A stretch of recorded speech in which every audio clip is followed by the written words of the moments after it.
Good morning. We're putting in at Collier County Park and Recreation, and this is a launch ramp for a kayak. It's about $4 to get a launch ramp permit, and in the background here you can see the launch ramp, and we pretty much got everything ready to go, so we're going to be off, and we're going out actually into the Gulf and down some islands here, so we'll get back with you.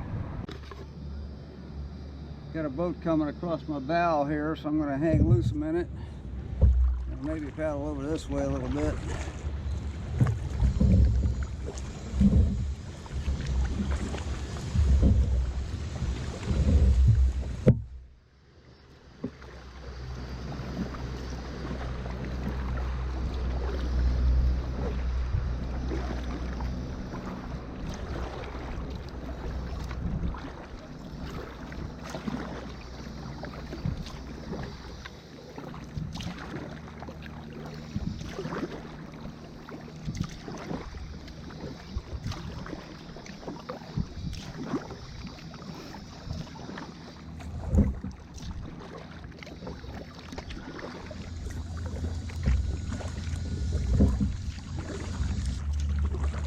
Okay, we're going to be paddling for a little bit here, so we'll get closer to these islands out here, and I'll get back with you. Okay, we got a osprey nest up there. I don't see any birds in it right now, but anyway, that's what they do, is they'll make a nest on top of a post in the water and have their babies and all that sort of thing. Okay, we're coming up on Dixman's Island. This is a fairly small island, and we're going to go down this way of the southeast and go along the inside of this island. The outside of this island you've probably seen before in a video if you've watched our videos. The outside is a very, very long, large sandbar out there, and we are at the lowest tide right now. Usually you can get between the sandbar and the island, but with the tide being as low as it is, I don't think there's any way to get through there. So I decided to come on the inside of the island here, and then we're going to go up here once we get, you know, up to the island, the next island up, and we'll go and go out to the Gulf.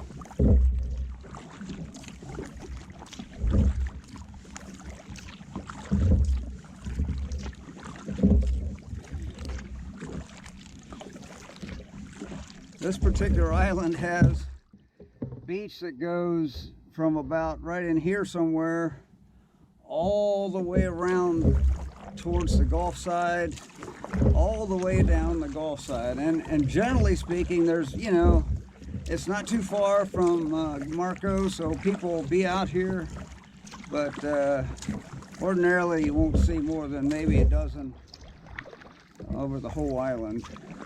The next island down, the last time I was out here, I only saw one other boat. So, you know, as you go to the southeast, you're really not going to see many more people as far as on the islands. Now, you'll still see fishermen around.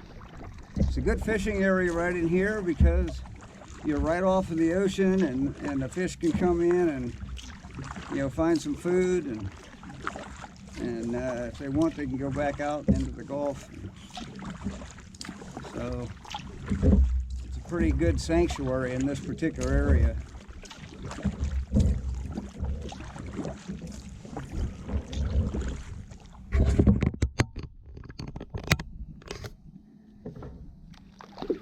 You can see some of the mangrove trees along here. Again, you know, the roots go right on into the ocean.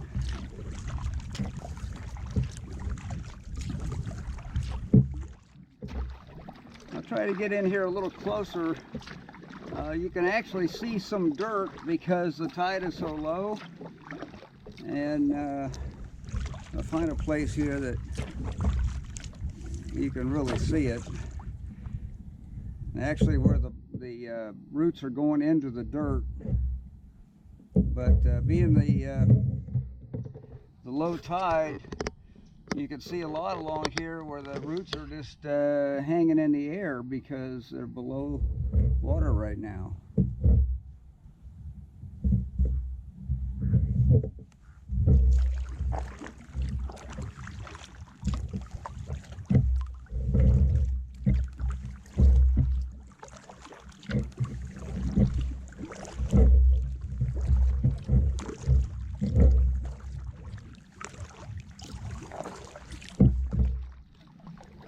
Wow, there's a big group of dirt there.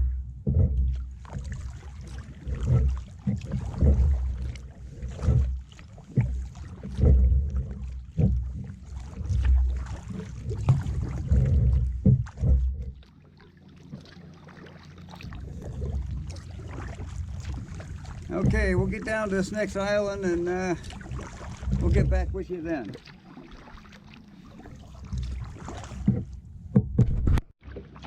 Okay, up ahead we have Rice Island, and this particular island got hit pretty hard by that hurricane, and pretty much the whole, that'd be like the south, probably the south end of the island, which is kind of the direction we're headed. Pretty much got, you know, 50 yards worth of debris at this point because of the hurricane a few years ago.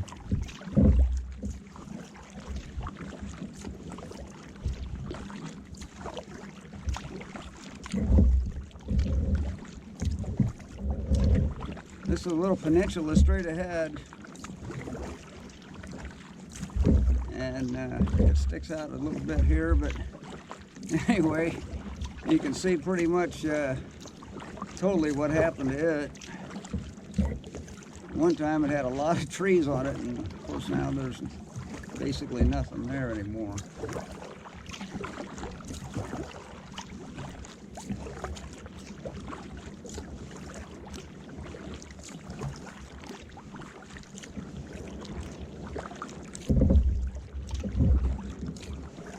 We're gonna go out here and see how rough it is. See if we can go down the Gulf side of this island here. Looking back, you can see a rental boat and stuff, but we've kind of gone 180 to go around this peninsula. And huge beach there, lots of people out there. You probably can't see them all, but a lot of people looking for shells and stuff at this point.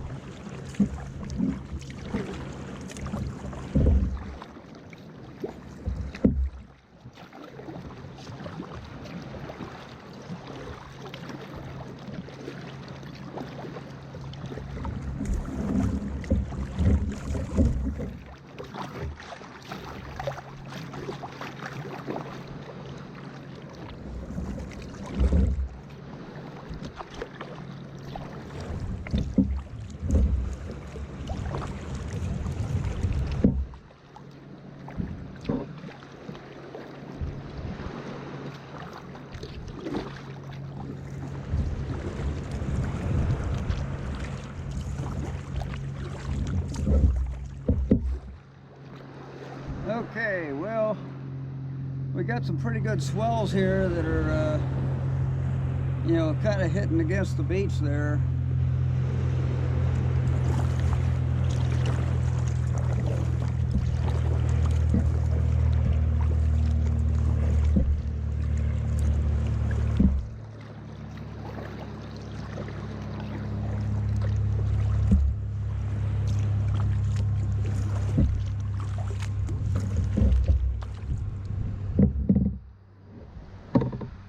Yeah, that's a really long island.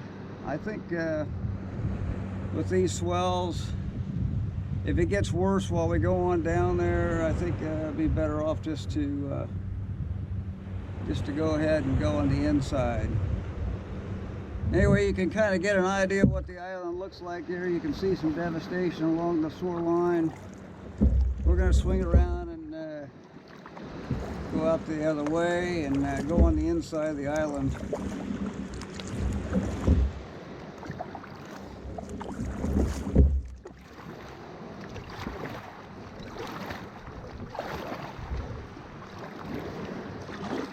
Well, those swells are really pushing me in towards the shore here. We'll get out of this for now. This is pretty much the lowest tide. There's probably starting to come in, so it's going to get more of a high tide later. I think the high tide's like 3 o'clock, and it's probably, I haven't looked at my time lately, but it's probably about 10:30 or 11. We're going to go ahead and go back down this other way here. There's a lot of current in the water here. I doubt if you can see it, but you'll have smooth areas and you'll have areas that are swirling around, and that all has to do with the tide. So you get an idea of what kind of current there is. There's a lot of current. I have tried to paddle against the tide sometimes, and boy, that can be a real challenge. And now we're back into some smooth going here. Now this is the first time I've seen so much inhabitants. I see about 2, 4, 6, 7 kayaks on this island here. This is the first time I've ever seen that many.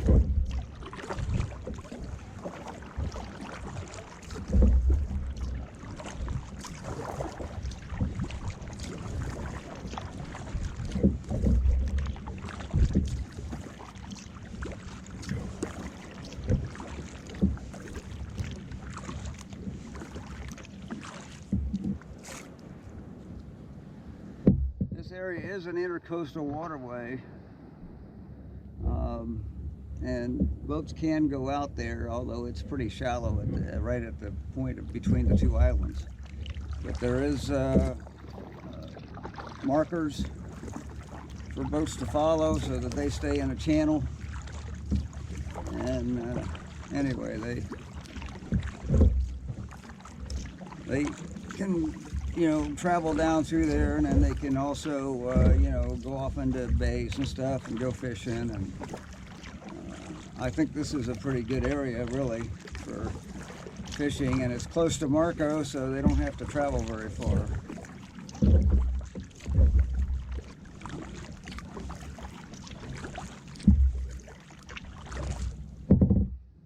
We'll get back with you in a little bit.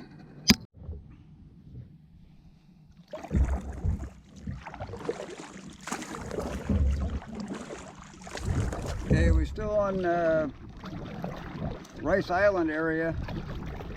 It's on both sides of us here. It has this little river that goes over to another larger river, and then that'll take us, I think it's called Spook Pass, and we will go on beyond that. We're gonna come out on a bigger river here, or bigger area, after we get out of this. And what we'll do is we'll turn a little bit towards the west, probably southwest, and then we're gonna go across a bay and get into another river, which will take us over to the next island.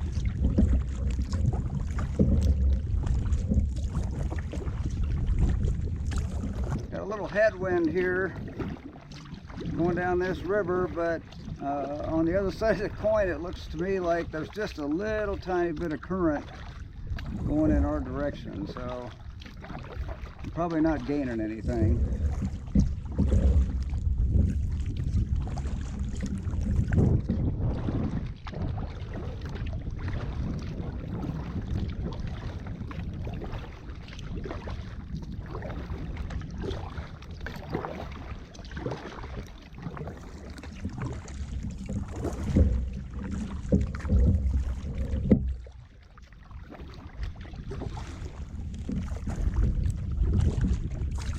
It's a pretty area in here. This would only be a possibility for a kayak. There's some shallow areas that are probably maybe 6-8 inches deep, so not right where we're at the moment, but some areas that we came through back there.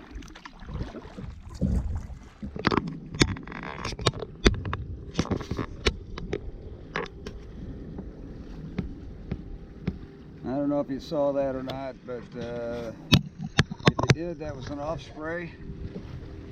It had a fish or something in its claws hanging off the bottom there. Probably pretty hard to see, but I thought it was pretty cool, so that's why I brought you back. We're in the kind of a big river area now, so we got a motorboat just went by a little bit ago. There is a channel here that they can travel through, and we're going to be in this for a little bit, and we're going to head to another smaller river again in a few minutes.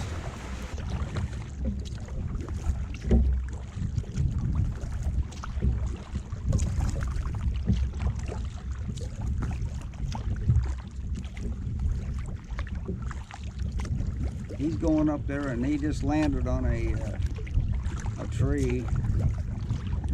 Unfortunately, he's in my path, so he'll probably move again. He's sitting up there in a tree. I guess he's gonna stop. Here he goes again. Yeah, he's got a fish on the bottom there, hanging off the bottom. I hope you can see that. That's pretty cool. I think I'm going to go ahead and paddle out a little ways, maybe so I don't disturb him again. He's probably wanting to eat that fish, so we'll get back with you in a little bit. Okay, in case you haven't noticed, we turned around, and we're heading back sort of a northwest.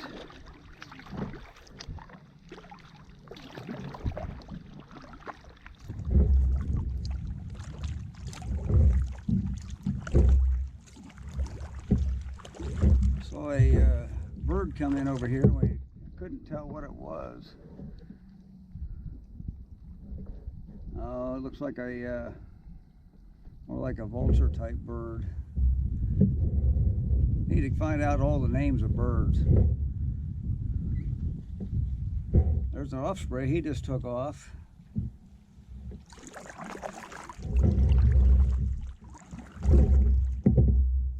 See what these guys are. Okay, they kind of got a red, looked like a red part of the front nose, maybe. White beak. Pretty much a black bird.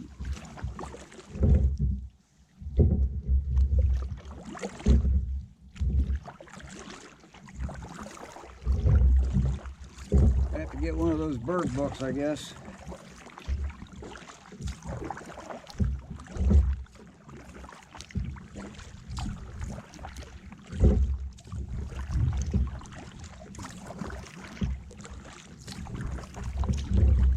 Okay, well, we're on our way back, and haven't decided yet if we're going to take the channels that we came through and kind of the river areas, or if we're going to, you know, head around a different direction. We should be going with the tide, so that'll help us a little bit. And before you know, we were going into the wind. Believe it or not, I think the wind's coming right at me again. I don't know what's going on.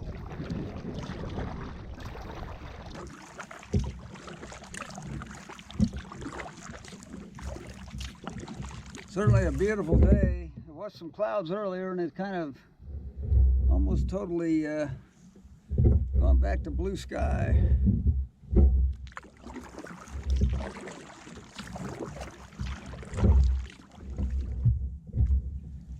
Okay, we're going up upstream now, basically because of the tide. And there's a branch over here. I'm going to try to get close to it, and you can probably see the ripples on the side there, hopefully, and you got smooth water on the upstream, and of course the ripples are coming from the tide coming in. So you got a current. I can't tell you how fast it's going, but it might be doing maybe 1 knot per hour or something. It's hard for me to tell. It's pretty slow. But anyway, we got to paddle a little harder.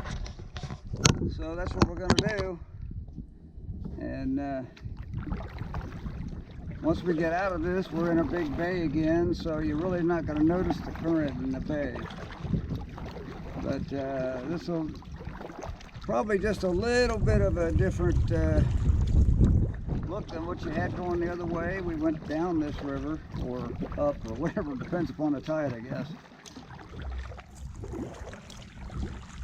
We're going to stay towards the middle. If we get along the edges, it seems to have more current.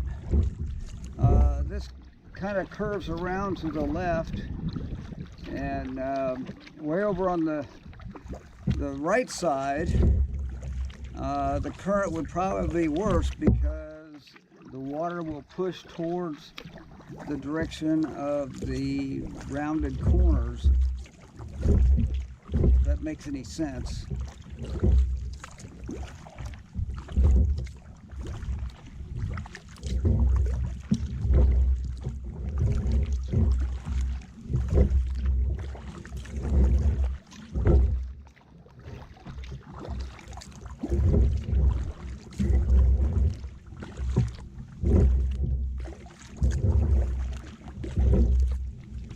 If you watch the water, if you can tell, you can see some glistening on the water there, and there's ripples there. That's where the wind is coming. And of course,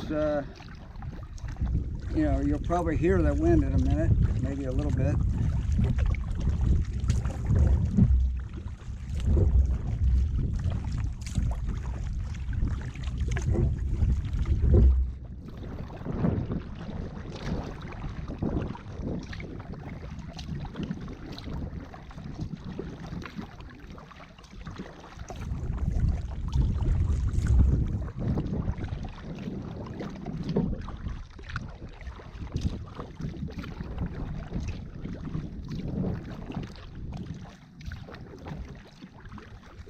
Now we're curving around to the right now.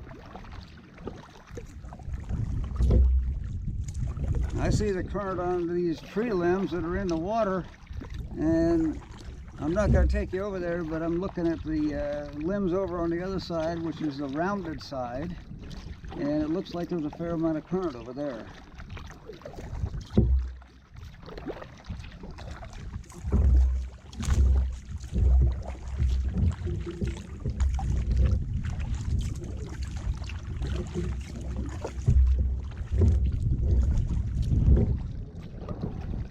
Somebody knows that you know, the current can be more or less on the wide side of the river or the rounded side. Let me know in your comments. It just appears to me that I hardly see any current at all on the right side here. I'm looking over there to the left, and it looks like there's a lot.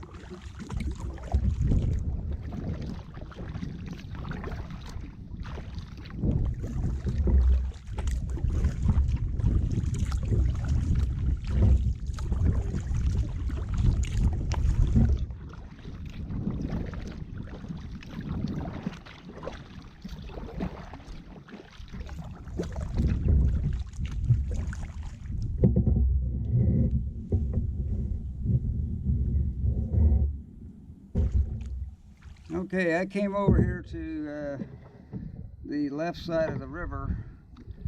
I'm not totally next to the shore, but I'm going to angle this down and show you. You can see the ripples and see the smooth water and so forth. Hopefully you can see that.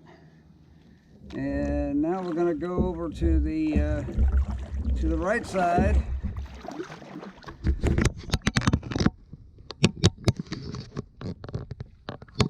Let's see if we can find a branch in the river down in the water somewhere.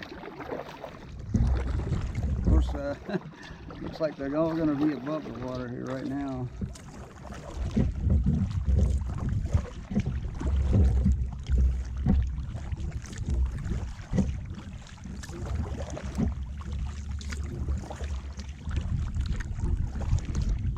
Okay, here's one coming up.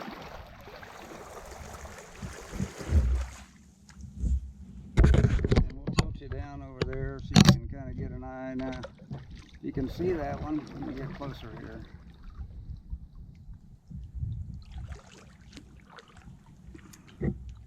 Okay, there's some ripples there, but it's really not very much. Definitely not nearly what it is on the other side. So that's my point. If somebody knows some more information about that, you know, as I said, just drop it in the comments and I'll take a look.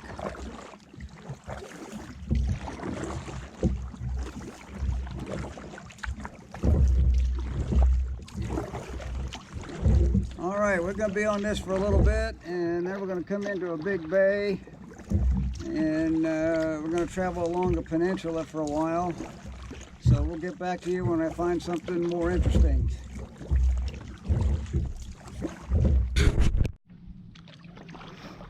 So way off in the distance, you can see some of the high rises on Marco Island, and that's where we're headed.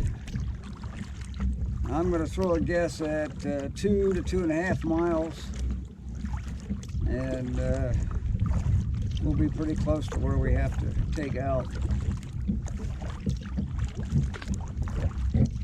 We're in a really, really big bay. This is also a boating area.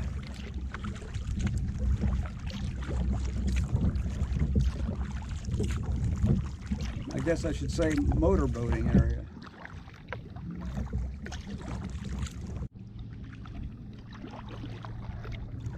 Okay, off to the right up here, there's a cormorant perched on a branch, and they have a tendency to spread their wings when they're sitting there.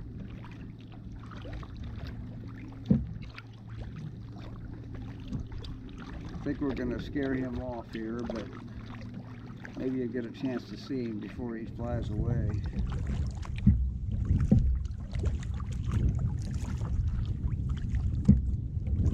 Coast in here, so maybe. Oh, there he goes. And they, my understanding is that they're not a duck, but they sure take off like one, with their feet in the water and everything else. So I need to check that out. Somebody told me that they were not a duck, but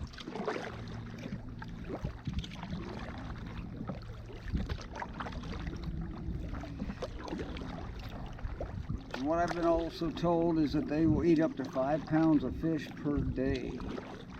So you can imagine, if there's a whole bunch of them around, they'll eat a lot of fish.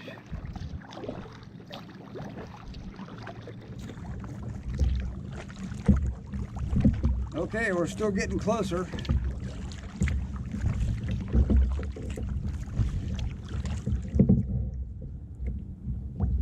I know you don't have an idea of how much time is in between when I'm filming and when I'm not, but it's probably been about 20 to 30 minutes since the last time I had the time, or had the GoPro going. So anyway, we got another probably 20 or 30 minutes to get there. I know it doesn't look like it's Well, maybe it does look like it's very far. To me, it doesn't look too far, but it's a ways. So anyway, we'll keep paddling. You guys hang in there. Okay, we're getting closer. One of the things that when you put in somewhere and you paddle out, let's say a half a mile or whatever, it's a good idea to turn around and take a look at, you know, where you came out of. If you looked off to the left here, there's a big building. It's kind of a brownish gray color, and in this particular area, that's the one that I pay attention to because it's a tall building. So when I'm on my way back from wherever, I kind of aim towards that, even though the park is to the east of that. It's not very far east, and by the time you get close to the building, why then you can see where the park is. So just something to keep in mind so you don't get lost on your way back.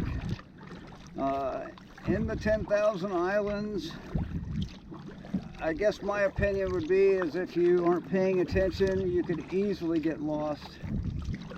If you're going to go in, you know, deeply into the islands, then I would definitely recommend having a map. Definitely recommend having a compass.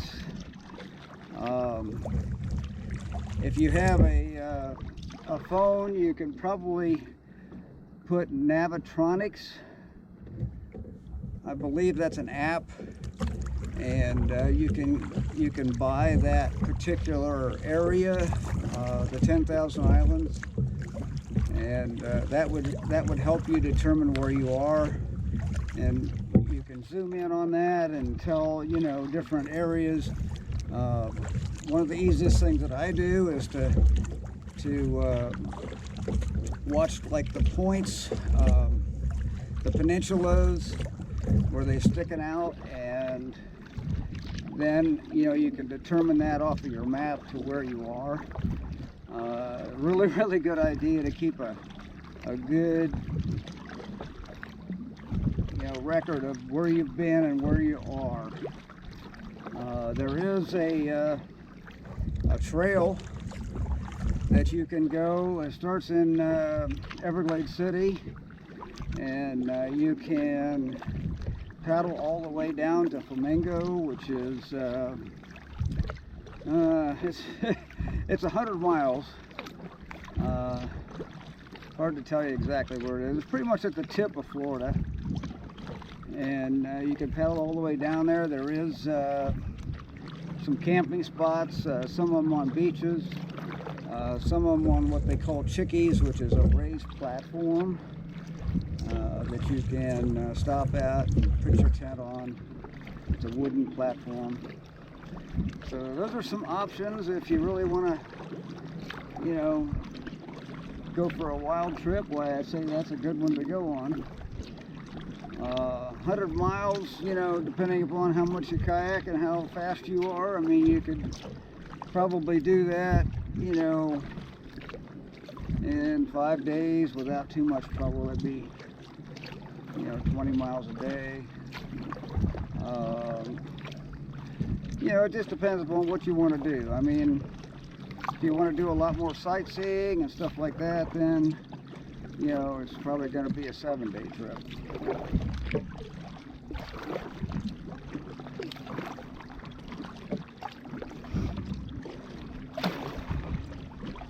Okay, once we get a little closer, I'm going to come back to you here.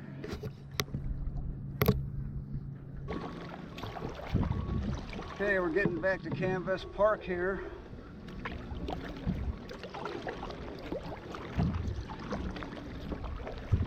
And we're going to get over to the ramp and pull up off to the side, and then we'll go get the truck.